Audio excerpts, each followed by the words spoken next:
Hey guys, I just wanted to say that before this video gets started, that the reason I'm making this is because, well, I was one of the biggest skeptics of leaks for the longest time, mostly because, especially with Smash Bros, which is another community I follow, and Final Fantasy, when it came to leaks, people were pretty much inaccurate with that, and would always just make up the stupidest crap.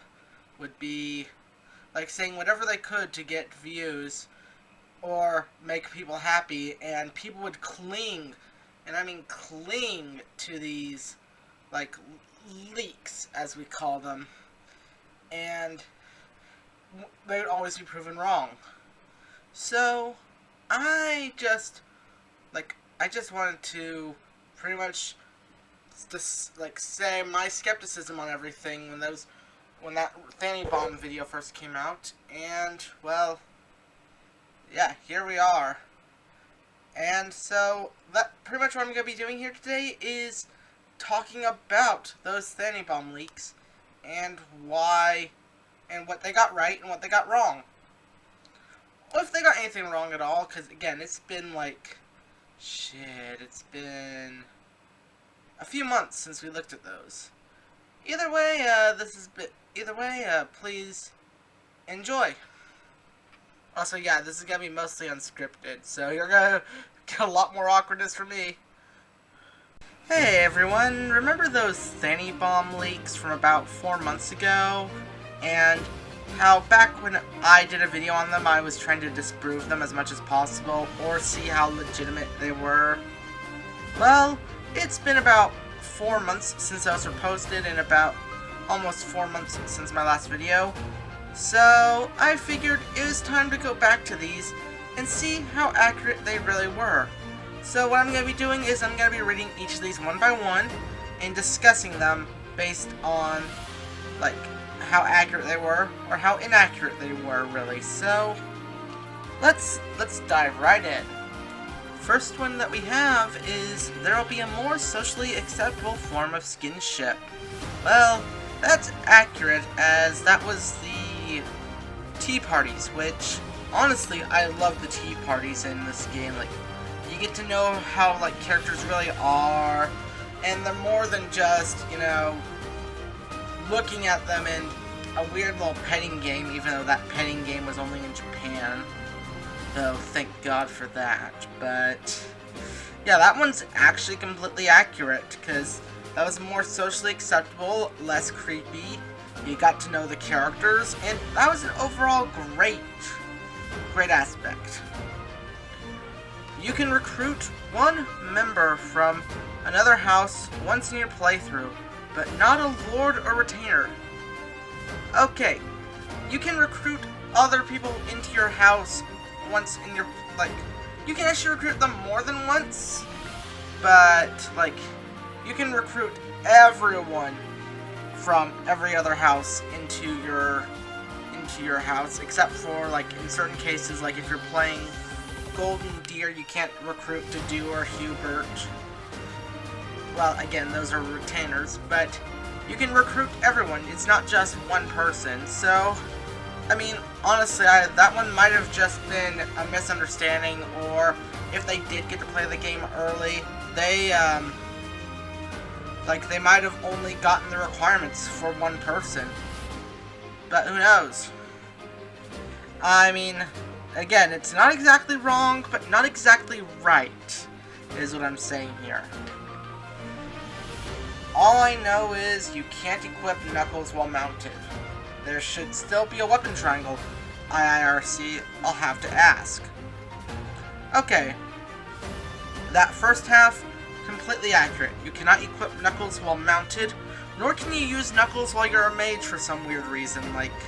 I wanted to make my mages all Knuckle, all brawlers at the same time, so that when they could counter, they could punch stuff, but that just wasn't in the cards unless you're a dancer.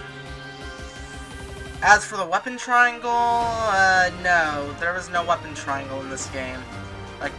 The only time there really is if you have the breaker skills, but even then that's kind of a technicality. But I mean, if people really want to desperately cling to counting that as a weapon triangle, sure. Why the fuck not? I mean, people have clung to worse ideas. But anyway, next one is Dorothea's personal skill is passive healing. Yeah, her personal skill gives a 10% HP to adjacent allies at the start of the turn. So that's pretty accurate. Byleth is not customizable. I mean, that one I completely believed the minute I saw it, because, like, we had Byleth in the cutscenes, Byleth, and, well, okay, I assumed that Byleth was going to be able to be customizable through their, like, you know, likes and dislikes for weapons and whatnot, but even that's not the case. Byleth is just not customizable at all, which I think is kind of surprising for an Avatar character. Buffs and debuffs are back. I mean, they are, but not in the same way they were in Fates. So, like, you can pretty much, when you use a Gambit, like, you get a buff, or when you use a Battalion, you get a buff, and when the Gambit is successful on an enemy, they get a debuff, like, you know, Full Assaid, which is my favorite one. They get debuffed completely. And are unable to move, unable to use their own gambits, stuff like that. You know, it's pretty cool. And there are 3 or 4 tiers of classes. Yes, this is completely accurate. There's beginner, like not counting commoner. There's beginner, intermediate, advanced, and master classes. So that's 4 full tiers. And here's the thing. Unlike Echoes, the leveling goes up to 99, so you've got forever to work with these classes. But that is if you can get to level 99, because once you reach like level 40, you start gaining EXP really fucking slow. So, yeah. And levels may continue after promotion. They do. Again, like, much like Fire Emblem 4, your levels do not reset.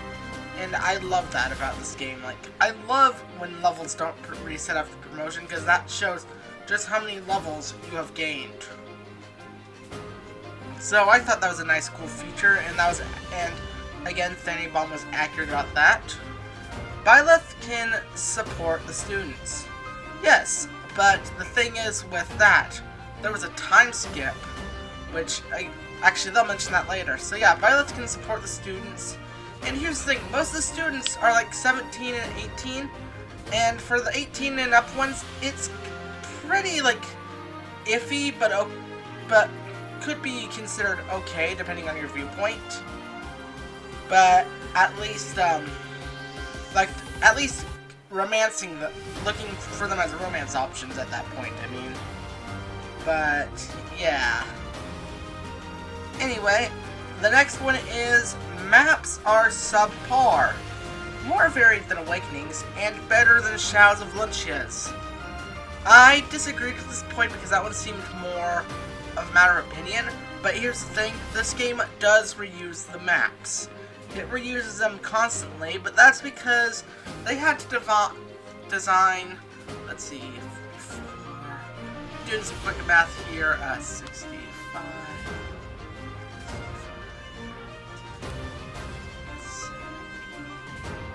83 whole chapters of stuff, and that's not even counting the paralogs, so, you know, you add that stuff in, and you've got a fuck ton to work with.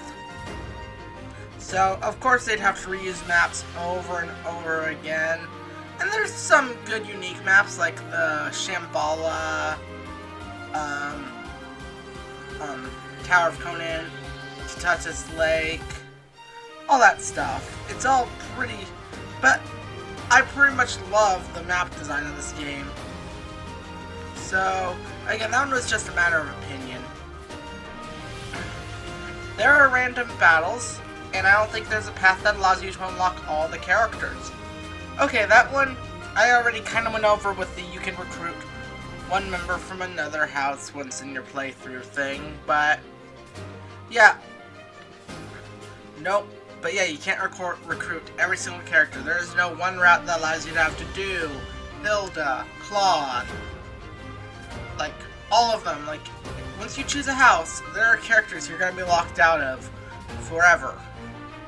So, yeah, so you've always got to consider that. You can teach anyone to be a refresher through Manuela, I believe, though I think you can only have one at a time. That one, yeah, that one is kind of accurate. You see, I'm going into some detail on this. There's an event called the White Heron Cup, which, when you reach that in the game, you can choose to, like, have a student become a dancer class. And with that, you need to learn the requirements through Manuela, and that requirement is just having 13 or more charm to win the White Heron Cup contest to unlock the dancer class. And yeah, you'll only unlock one through your playthrough. So that one is completely accurate. Again, good on you, Thanibomb. And next one is, there should be a Pegasus class that could wield bows as well. That one, okay, that one I believe because, well, okay, that one I believed back then because, well, I believed and was right about any class being able to use any weapon. Because the thing with classes in this game is classes are more about, like, stat growth than anything than about, like, being able to use specific weapons.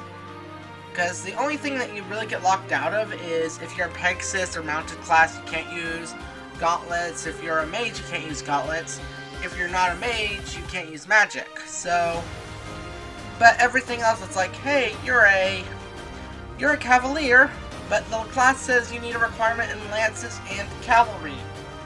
Hey, but hey, you can still use a bow, you can still use an axe, you can still use all your weapons. Pretty much anything can use anything. So, pretty much that one's not wrong, but not exactly right either, but that's kind of being nitpicky. There is a skill similar to Rescue, and Kanto has been confirmed. There's the Rescue spell. So, yeah, Rescue did return, and Kanto has been confirmed already. So yeah, Cavaliers and other mounted classes had Kanto. So if you have, like, a mounted class and you don't use up all your movement, you can move back to wherever. So yeah, so far, pretty good. Some iffy detail, but yeah, that's to be expected. But that's all for the gameplay. Now let's move on to characters. Characters and their specific promotions. There is technically only one true retainer, Edelgard's. Claude has 2 and Dimitri has 1, but they're closer to friends slash bodyguards. Okay, this one is kind of iffy because, especially with Claude doesn't really have retainers or really close friends. I mean, people say Hilda counts, but even then they don't seem as close as, like, memes seem to make them, at least from what I've experienced. But, like, there are 2 retainers, Dedu and Hubert, and they are Edelgard and Claude and Dimitri's retainers. Because they are both loyal to a fault with them, whereas Claude has, like, yeah, Claude has Hilda and Lorenz, both of whom are willing to leave him, depending on the route. So yeah, I'd say that one is not very accurate, but I could see how it would look like they're accurate, especially with, like, how much noble pride Lorenz has, but story-wise, he always sides with the Empire and the Empire later on. There are the same amount of characters in each of the routes.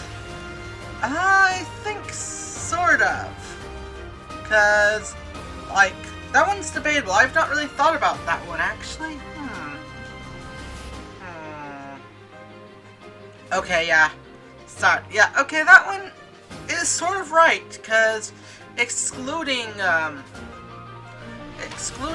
Gilbert, and actually no, there isn't, because you recruit the least amount of people in Edelgard's route, because in Edelgard's route you can't get Cyril, Hilda, Catherine, Seteth, or Flane, so that's 5 missing. 5 that the other routes can recruit. But yeah, so that one was inaccurate. The next one though, the fan service is subdued in this game. Dorothea and Manuela are probably the closest you'll get from the characters revealed so far, but even they are quite different from the likes of Camilla and Tharja. And that's actually correct, because Dorothea and Manuela, like, Dorothea is kind of a, like, she's a flirty character, but at the same time, she isn't, like, all purely, like, her tits are out there, or she isn't, like, constantly stalking you, like Tharja or Camilla. And Manuela's kind of a fun character to be around. She's a drunkard, she's an old washed-up actress, and yeah, so the fan service was much more subdued in this game, which I say good on them for that, because while I'm not a prude that hates fan service, as I've stated many times before, Fate's just, I hated that so much. But anyway, nearly all of them are from noble houses, even the Golden Deer students, so a good number of them have crests. Leonie is probably the only true commoner. Not really.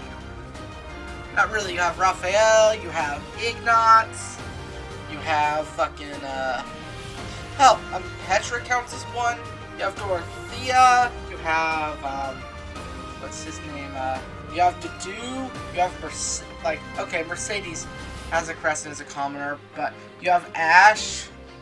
Okay, Ash is adopted nobility, but that's a whole different thing. But yeah, that one's not really that true either. But next, Dimitri gains swords, authority, an eye patch, and better hair on promotion. He also faced trauma in his past and in the story, with lots of his development coming from battling mental health. It says mental health right here, but I know it's meant to be mental health. Yeah, okay, that one's actually pretty accurate, except it's not really much of a promotion as much as a time skip thing.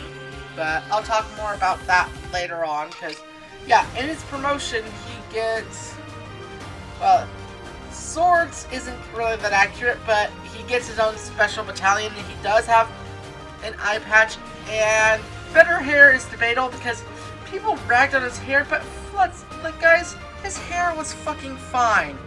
His hair was really fine. I didn't get the complaints about it then. I still don't get the complaints now. But that's just me. So, anyway, next is Claude gains a unique looking wyvern in his canon promotion and gains facial hair. Again, that's sideburn stuff or not including sideburns, but yeah, the sideburns and all that, that's all part of the time skip, which, again, we'll get to, and he gets a unique looking wyvern. He does have his own personal class, which I didn't believe. I didn't believe that anyone really had personal classes, because I thought that went against the theme of the game, of being customizable and the like, but I was proven completely wrong on that. At the time of these leaks, Thany's information on sports came from early development, so they weren't fully developed. But apparently, according to this info, female Byleth had more gay supports than male. There are some camp characters and openly LGBT characters. Edelgard is bisexual. Dorothea and Mercedes are LGBT as well.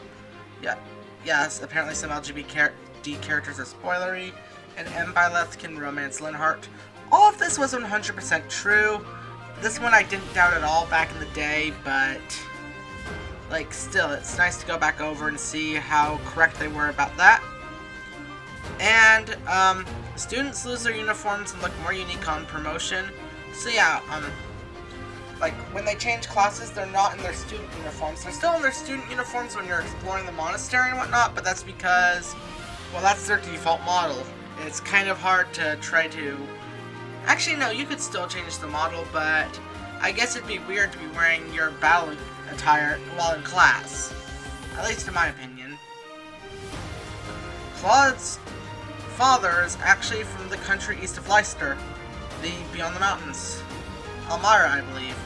You get at least 2 other characters from there. Lawrence dislikes Claude because he technically should be the next leader of Leicester, and doesn't believe Claude deserves his position, or something like that. Claude's storyline revolves around his heritage, which kind of separates him from Edelgard and Dimitri's stories. That's kind of true on all fronts. His father is from Elmira. You get 2 other characters. You get Cyril from there. I think they think that, what's his name? Dedu might have been from Elmira, but he's from Dusker. Lawrence dislikes Claude because, well, Claude's an outsider. He's just some random, unnoble, guy that appeared out of nowhere and is now next in line to be leader of the Leicester Alliance. And yeah, Claude's story does revolve around his heritage and wanting to tear down the walls that separate Fandom from the rest of the world, because Claude lived in the rest of the world for the longest time. So he wants those barriers to be destroyed. And next one I did not believe this one for a fucking second when I read this one originally, but Dimitri is Edelgard's stepbrother. She hates the crest because they've been used for evil. Apparently Lysithea is an example of this. She's apparently ruthless, more ruthless than other lords, or female lords. And all of that is true, because Dimitri is Edelgard's stepbrother. His mom is Edelgard's mom, or his stepmom is Edelgard's biological mom. And yeah, Edelgard hates the crest because, much like Lysithea, she was experimented on by those who slither in the dark, who implanted a second crest in her because Edelgard had the crest of Ceros, but spoiler for anyone that's not played Black Eagles, she also has the second crest, which is the Crest of Flames, which she shares with Byleth. And yeah, Lysithea was another experimented person, and with that had, well, all sorts of effects on her. And yes, Edelgard is ruthless. She literally starts the war that constitutes the next half of the game. But that's a whole big thing. The Sword Woman in the first trailer's name is Catherine. She also has a pretty cool nickname according to one of my informants. Rhea's advisor's name is Cetes. We'll also be getting characters named Cyril and Elio, and another monastery worker. Okay, yeah, this one I should have believed, because for the most part, when people are guessing names and the names turn out to be accurate, that's when you know leaks are 100% real. Because Catherine, that was her name, and her name is Thunderbrand Catherine. I think I forgot. Rhea's advisor's name is Seteth, but I can see Cetes from translation. And yeah, Cyril is one of the most debated and hated characters. And I think Elio is a translated, loose translation of Eloise. Because I could see that. They have, kind of... Elio? Yeah, I could see that. As for the other monastery worker, that could be Shamir, or maybe they're talking about Gilbert. I don't know, but that one's another accurate one. There will be some characters related to your father, some connected to the Church of Ceros, and some completely unrelated, neutral characters.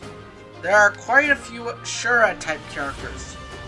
Now, I was confused what they meant by Shura-type characters when they first said this about, 4 months ago, but I think they mean, people that lost their homeland, or the like, so, such as, what's her name? Petra. Petra was taken from her home at a young age and was forced to live in the Empire as negotiation to control Brigid. Then there's Mercedes, who was an Imperial noble and ran away from her home because of the situation there. So yeah, that one is somewhat accurate, but there's really only 2 instead of a few, if that makes sense. So, might be at least 1 unique beast unit. There isn't thankfully, because I was kind of tired of beast units in this game. Because as I said last time, beast units take away from customizability, which what this game is all about. So yeah, I'm kind of glad there isn't a beast unit. But next, Manuela is romanceable and has a marriage complex. Yeah, that's actually 100% pretty accurate. I know that I've said that most of this is pretty accurate, but that's because it kind of has been so far. Like, there's been some debatable topics, but it's nothing completely wrong so far. Edelgard promotes with axes, armor, and authority. I feel like they're calling it promotion because they didn't want to say that this happens, that her like redesign happens in the time skip. So yeah, she becomes an armored lord, which is a pretty good class, especially with her weapon. But that's just some stuff to talk about when I get to gameplay. When I do this game for the retrospective in forever from now. The blonde girl's named Ingrid. Yeah, okay, that one again should have known that he was accurate. That this was accurate when they correctly predicted the name was Ingrid. But yeah, what can you do? I have no choice but to be skeptical about this stuff. Because if it's proven wrong and I buy into the hype, then I'm an idiot. And everyone else looks dumb like the Grinch leaks back in December of last year. But anyway, now that we're done with that stuff, let's move on to the story. Okay, so now for this last bit, for the story stuff, there's a 5-year time skip. Okay, this was the one I was most skeptical on because I feel like people really didn't want the Academy stuff and were being too pushed back against it. So it's like, here's a time skip that's going to take us out of the Academy. And I was just so skeptical about this because I was tired of like a Gen 2 and stuff like that as well. But this was proven completely right. Like, when I saw this at the E3 2019 trailer, I was just like, fuck me. But anyway, pretty much everyone's look changes after the time skip. Yeah, again, accurate. Like, some people get massive glow-ups, like, fuck it. Like, Petra. Petra looked boring to me originally, but time skip Petra, I love with a passion. So yeah, much more accurate. The houses will get much more antagonistic towards each other in other paths. This is true because Part 2 is a war phase. So, like, it's now a 3-way war between the Empire, Alliance, and technically the Kingdom, even though in most paths the Kingdom has been taken over by the Empire already. Though, if you're doing Blue Lions, you get to take the Kingdom back. The Academy remains important throughout the game, but becomes less relevant later on. That is correct because, again, like, there's the war phase, which is part 2 of the game, where you're going from place to place and fighting the Empire, or fighting against other people, but it's mostly all against the Empire for the most part. But, yeah.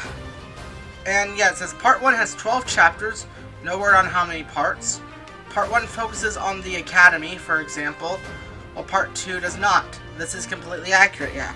So you spend a whole year at the Academy, while with Part 2, which is the 5-year skip, you're in a war. You're thrown into the war with the Empire and the Kingdom and the Church and whatnot.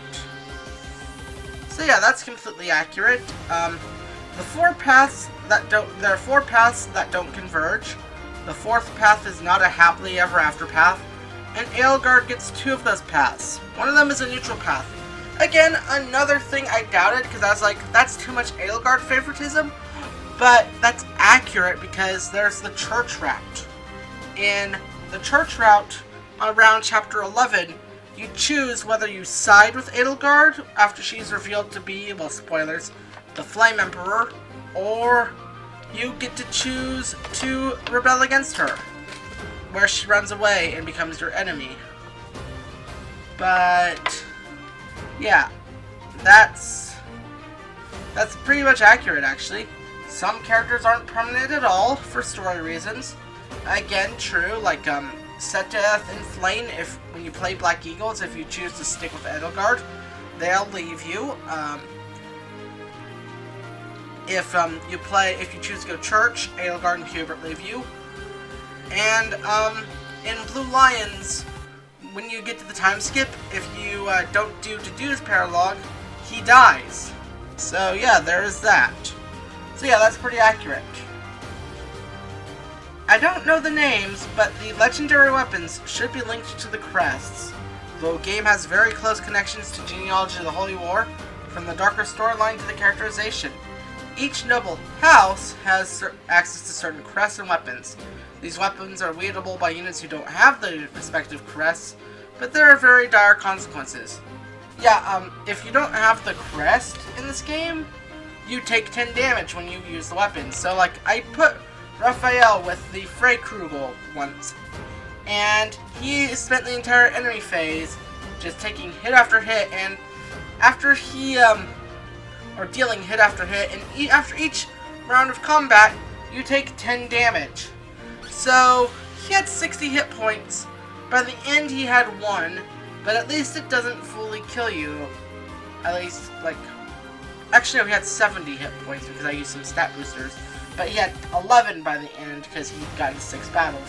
Where he luckily didn't get hit once for... Yeah, he didn't get hit once, yeah. But yeah, so... Yeah, you take 10 damage, so... It's a pretty big risk and reward system, and also only those with the respective crest can use the special skill, like, again, Apocalyptic Flame, or Atrocity, if you were talking about Dimitri's weapon. And, yeah. So, yeah, that's pretty accurate. Let's just say the story and character development are much, much better than Fate's Awakening. Major Jugdral plus Tellius vibes with a little modern flair. Edelgard reminds me so much of Micaiah, but much more ruthless. Yeah, I can see that, because Micaiah and Edelgard are pretty similar. They both have the white hair, and they're much more tactically minded than most people. And they both know stuff that others don't, so a lot of people are left in the dark. No, like, especially, like, about, like, all the stuff that's going on in the background.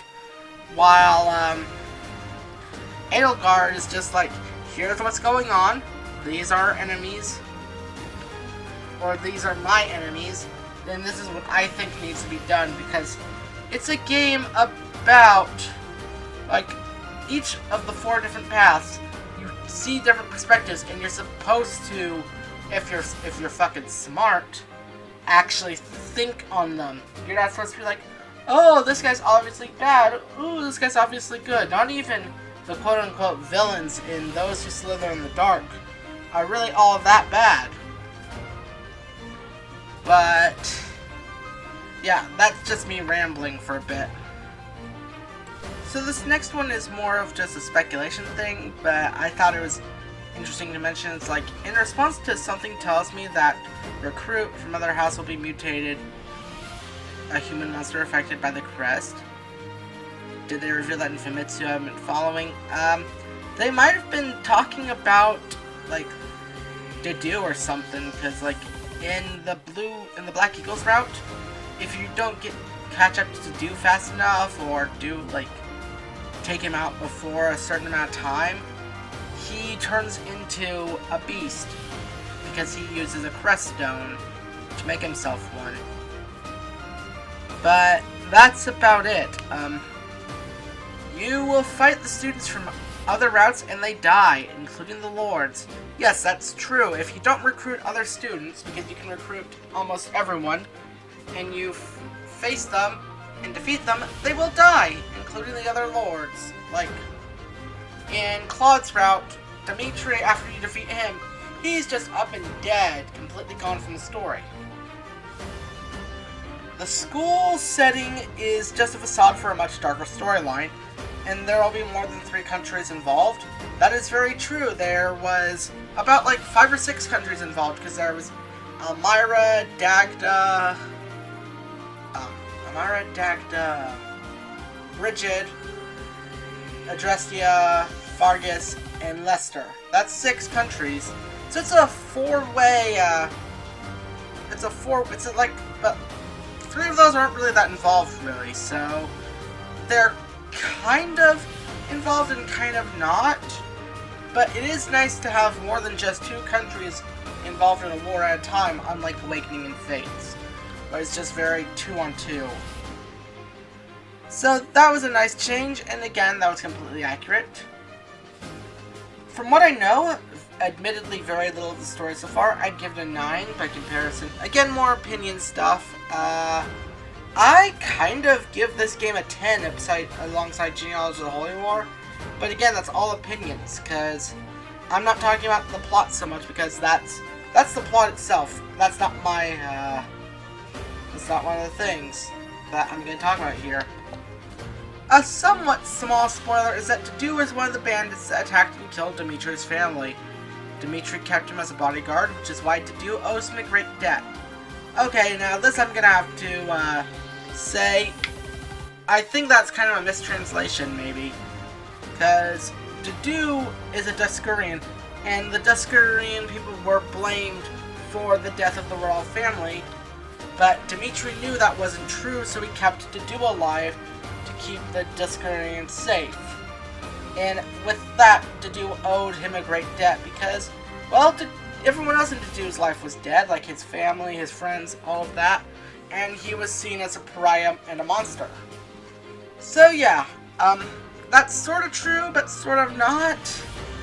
That one's a bit of a gray area, so I'm gonna say that one was correct as well. I can't disclose anything about the calendar, unfortunately. Okay, that one, again, another one that should have pointed in this one's direction to be accurate, because, well, yeah, when they say they don't know stuff, they really don't know stuff, and they aren't making shit up. If you don't try to make shit up, you sound more accurate. So, next is retainers are guaranteed to be more important, at least relative to the other characters. These characters are Hubert, Dedue, Lorenz, and Hilda. Okay, so pretty much, that's sort of debatable on Lorenz and Lorenz's part, because, yeah, in Golden Deer, Hilda is important, and Lorenz is important to the story in that he's kind of their border, because, like, when you cross into the Empire territory, you have to cross through the Great Bridge of Murden, which is mixed between Gloucester territory and another territory which Lorenz's family, the Gloucesters, are against. So, that's kind of true, but again, Lorenz is not much of a retainer, neither is Hilda, so, yeah. This one is just completely false, but spoilerly recruitable characters. I can't say that correctly. Rhea and Sothis are recruitable. Sothis is bi. Okay, yeah, you don't get to play as them. The thing is they do have stats, but Rhea is just part of, like, 2 missions, 3 or 4 if you count the time skip. And Sothis, you use Sothis' shield in New Game Plus, but she doesn't really have stats outside of a quote-unquote 26 HP. Also, Sothis is bi, that is true, and so is Rhea. Though, both of those are sort of non-endings, but that's another thing. And the very last thing is, Lysithea is a tragic character that dies. Yeah, okay, that one...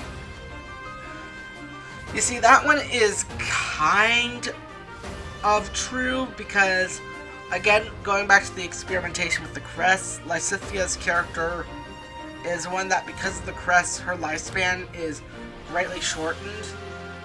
But, you see, in some of her endings, like Hanuman's, she doesn't die. In fact, the whole thing with the crest gets reversed. So, that one is kind of iffy. And so, yeah, about 3 months later, And those leaks have been proven pretty accurate, which I'm surprised about because most leaks aren't that accurate, and, well, that just proves to show that I know nothing.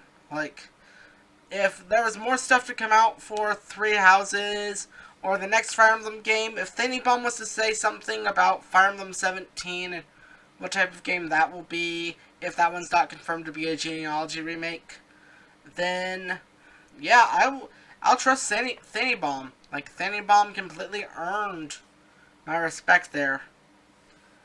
But anyway, this has been the Great Riek, and before I sign out, I'm just gonna say this is the last Three Houses video I'm gonna do. Not because I'm tired of the game. Like, fuck it, I love the game. Like, let me just bring it up right here. Like, yeah, if you see right here, it says, okay,